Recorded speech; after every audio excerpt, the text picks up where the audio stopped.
Okay, we just went through some numbers with Emmanuel. Juniors charting juniors. Many, many ways to chart. But this is what we call T-charting. We covered it briefly in one of the other segments. What Emmanuel will do is chart a match of himself. Say, for example, point number 1, and he's player number 1. He hits a double fault in the net, minus, minus. And then he comes down here and uses tally marks. So we have serves, we have returns.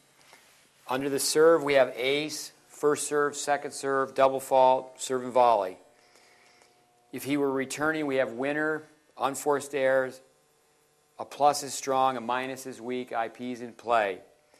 And then if he forces, another thing we can do is how many times does he approach off the return? And again, he's just going to use a tally system. 1, 2, 3, 4, 5. And up here, he's just numbering how the point ends. Just from a chart that is simple. The plus column is a winner.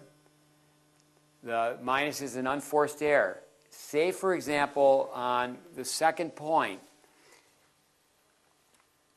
Emmanuel hits a very aggressive forcing shot off the forehand. He forces his opponent to miss a backhand. His opponent on the second point misses a backhand, ground stroke minus F in the net. Then what we do is we circle this.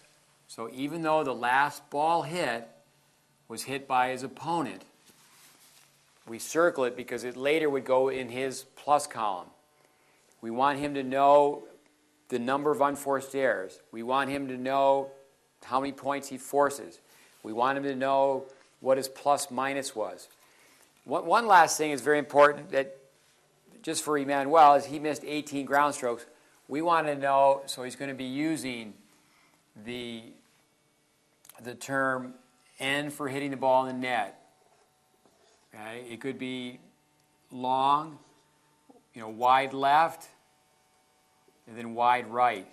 So important. If we just even put down wide, we want to know how many times he misses ground strokes wide and into the net. So we want information. So it's very, very important to create the system, to create the situation where a junior's charting a junior. They're charting themselves, or they're charting someone who's practicing with them, a practice partner, a squad member. So again, hopefully this makes sense, but we'll keep coming back to charting.